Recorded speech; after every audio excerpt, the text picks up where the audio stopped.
दोस्तों बटर, टमाटर सॉस और मेयोनीज को हम बड़े ही चटकारे लेकर खाया करते हैं, लेकिन ये किन किन तरीकों से और किन मशीनों के जरिए तैयार होती है, आज ये हमारी इस वीडियो में आप खुद अपनी आंखों से देख लेंगे। तो बिना देरी किए वीडियो शुरू करते हैं। Number 1, Amul dark chocolate.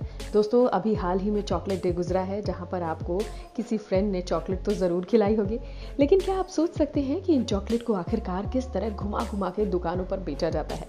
नहीं पता तो इस फैक्ट्री में चॉकलेट के बनने की प्रोसीजर को देख लीजिए बस। हम आपकी जानकारी के लिए बता दें कि अमूल दुनिया भर में अपने डार्क चॉकलेट के प्रोड्यूस के लिए ही जाना जाता है, जहां इसे बनाने के लिए सबसे पहले कोकोआ नाम के सीड्स को कलेक्ट किया जाता है, जिसे अफ्रीका, अमेरिका और एशिया से इंपोर्ट किया जाता है, जिसमें ये सीड कोकोआ के अंदर ही एक फल है, जिसे निकालकर धूप में काफी दिन तक सुखाया जाता है। इन बीजों को बाद में फैक्ट्रियों की मशीन में डालकर अच्छा खासा फ्लेवर आने के तक गाढ़ा भूना जाता है, यानी रोस्ट करने के लिए छोड़ देते हैं, जिसके बाद में फिर इन कोकोआ सीड्स को हाई टेक्नोलॉजी मशीन के अंदर डालकर इनका चूरमा बना दिया जाता है। इसी लंबी प्रोसेस के बाद इन्हें चोको चिप्स का आकार दिया जाता है, जिसके बाद दुनिया भर के देशों में सप्लाई होने के लिए भेजा जाता है। अमूल कंपनी में इस पेस्ट का टेक्सचर बनाया जाता है, जिसे बनाने के लिए पेस्ट को 3 बड़ी बड़ी मशीनों से गुजरना पड़ता है। फिर चॉकलेट के सांचे में डालकर इसे फ्रीजर में जमने के लिए भेज दिया जाता है, जिसके बाद फ्रीजर में रखी हुई इन चॉकलेट्स को एक मशीन के जरिए पैक करने का काम किया जाता है। इतने सारे पकाऊ प्रोसीजर के बाद इस चॉकलेट को गली गली और बड़ी बड़ी दुकानों पर बेचने के लिए भेज दिया जाता है। Number 2, Maggi. दोस्तों हालांकि 2 मिनट में मैगी तो नहीं बनती है, पर यह भी सच है कि जल्दबाजी के स्नैक्स का नाम ही मैगी है। क्या आपको पता है कि झटपट पेट में घुलने वाली मैगी फैक्ट्री में आखिरकार कैसे बनाई जाती है? तो वही हम आपकी जानकारी के लिए बना दें कि मैगी हिमाचल में बेस्ट नेस्ले फैक्ट्री के अंदर बड़ी मात्रा में बनाई जाती है, जहां ये सबसे अच्छे गेहूं की हार्वेस्टिंग होती है। इन गेहूं को उन फैक्ट्रीज में भेजा जाता है, इसके रॉ मटेरियल की जांच की जाती है, लेकिन जब इन गेहूं की क्वालिटी की चेक की जाती है, तब जाकर कहीं बड़ी बड़ी मशीनों की सहायता से मैदों को गूंदने का काम शुरू होता है। इसके बाद ही रोलिंग मशीन में इसकी एक पतली पतली शीट्स चढ़ाई जाती है, जिसे मैगी के स्ट्रक्चर को यानी आकार को दिया जाता है। फिर हाई टेम्परेचर मशीन में इसे 80% तक पकाया जाता है। अब बारी आती है मैगी मसाले की, जो मैगी को बिल्कुल चटपटा बना देती है। जहां मैगी मसाला बनाने के लिए एक machine garlic powder, onion powder और बहुत सारे मसालों के साथ ब्लेंड किया जाता है। इस तरह से मैगी मसाला बनकर पूरी तरह से तैयार हो जाता है, जिसके बाद मैगी और मसाले को एक ही पैकेट में बंद करके एक्सपोर्ट या इंपोर्ट करने का काम किया जाता है। नंबर 3, कुरकुरे। कुरकुरे को कोलकाता की पेप्सी कोड प्लांट में बनाया जाता है, जहां कुरकुरे के 2 मसाले बनाए जाते हैं, जिसमें एक बाजरा, चना और मक्का शामिल है। हालांकि चावल, मक्के और बाजरे को टेस्ट करने के बाद पानी में भिगोया जाता है, जिसके बाद इन सभी को परफेक्टली एक ब्लेंडर मशीन में ब्लेंड किया जाता है।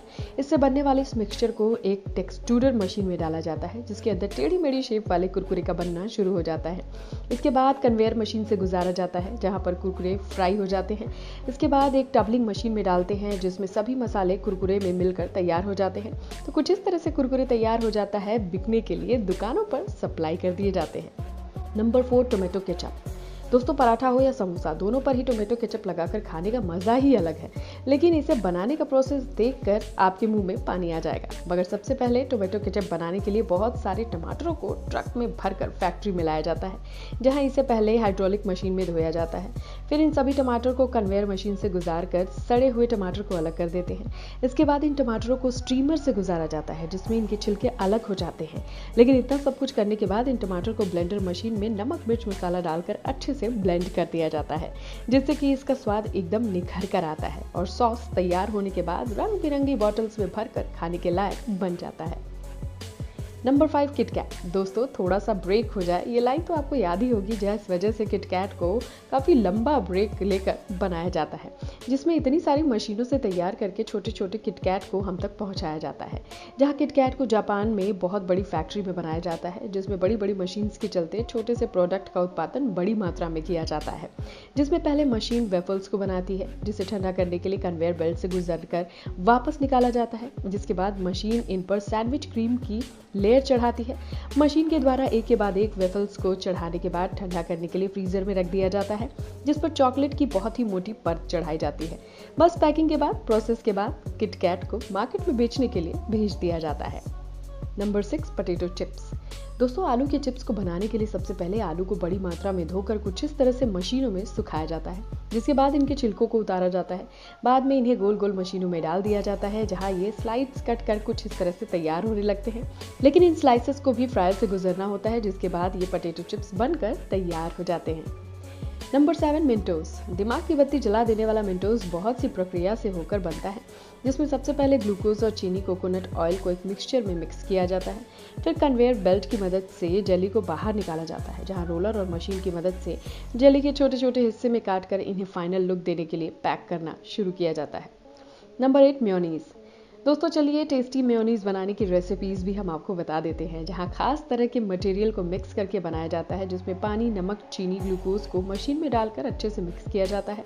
बाद में इसे अंडे और सोयाबीन ऑयल में भी मिक्स करके घोला जाता है, जहां मेयोनीज अब पूरी तरह से बनकर तैयार हो चुकी है, जिसे 2 दिन के बाद बंद पैकेट्स में पैक करके बेच दिया जाएगा।